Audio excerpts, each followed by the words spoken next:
नदी शांत है, पत्ते सरसरा रहे हैं। अचानक पानी से एक मुंह निकलता है जिसके दांत इंसानों जैसे हैं। ये पाकू अमेज़न और ओरिनोको बेसिन की पिरान्हा की बड़ी रिश्तेदार। पाकू को मछुआरे और वैज्ञानिक देखते हैं।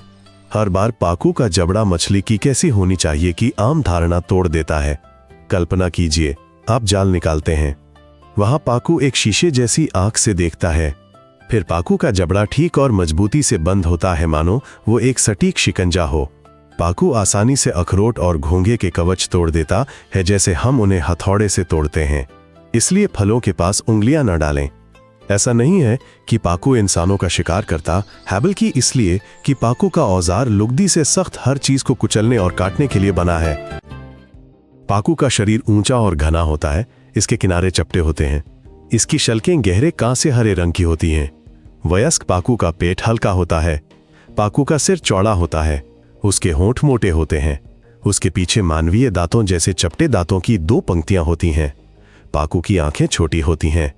उसके पंख चौड़े होते हैं ताकि वो धारा में स्थिर रह सके। एक बड़ा पाकू लगभग 1 मीटर तक बढ़ता है। इसका वजन 20 किलो से अधिक होता है। एक वयस्क पाकू एक असली चबाने वाली मशीन है। ये नुकीले दांतों से नहीं बल्कि मानवीय दांतों से चकित करती है। पाकू की मुख्य विशेषता हमला नहीं बल्कि तोड़ना और पीसना है। पाकू कठोर बीज और घने फल पीसने के लिए अनुकूलित है, जो तटवर्ती पेड़ों से पानी में गिरते हैं। पाकू के जबड़े समान रूप से बंद होते हैं। उसके दांत छोटे चक्की के पत्थरों जैसे काम करते हैं। तालू और गला शिकार को दलिया बनने तक पीसने में मदद करते हैं। छोटी पाकू पहले लार्वा और ज़ूओप्लैंक्टन खाती है। बढ़ने पर पाकू शाकाहारी बन जाती है। ये सुरक्षित और ऊर्जा कुशल है। पाकू के आकार के साथ उसके काटने की शक्ति भी बढ़ती है। पाकू अमेज़न और ओरिनोको के बाढ़ग्रस्त जंगलों और बाढ़ के मैदानों में रहता है। जब नदियां उफनती हैं, पानी पेड़ों की छांव में जाता है। पाकू पेड़ों के बीच तैरकर गिरती चीजें जमा करता है। मौसमी पानी पाकू के जीवन को नियंत्रित करता है। जलस्तर बढ़ने पर पाकू अंडे देता है। उच्चतम स्तर पर यह फलों का भोज करता है। जलस्तर घटने पर पाकू धाराओं, लेगून और पुराने नदी मार्गों में लौट जाता है। पाकू काली, अम्लीय, जलगंदे, सफेद जल और साफ धाराओं में समान रूप से आत्मविश्वास से रहता है। लेकिन पाकू को जंगल का किनारा सबसे अधिक पसंद है।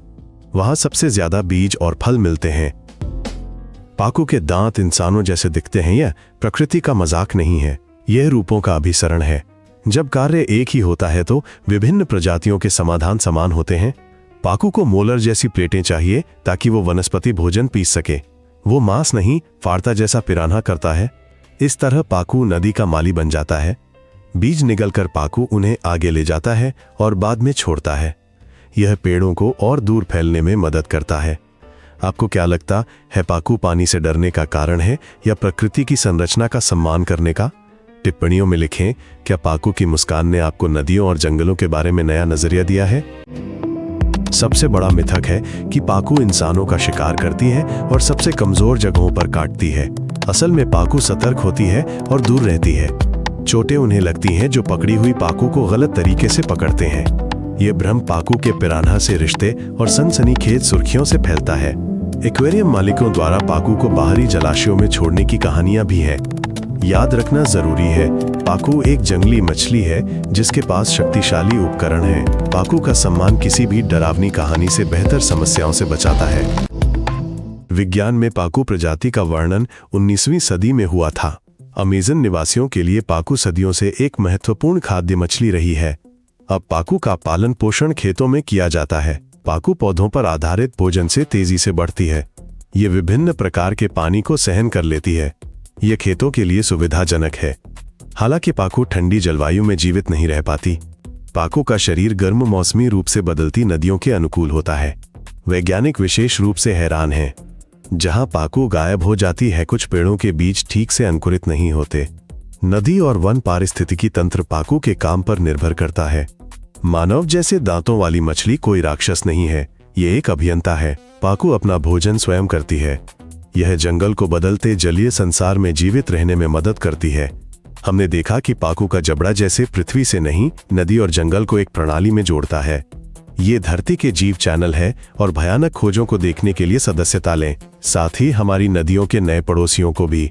इसमें राक्षसों जैसे दिखने वाले सबसे अजीब जीव भी शामिल हैं। अलविदा।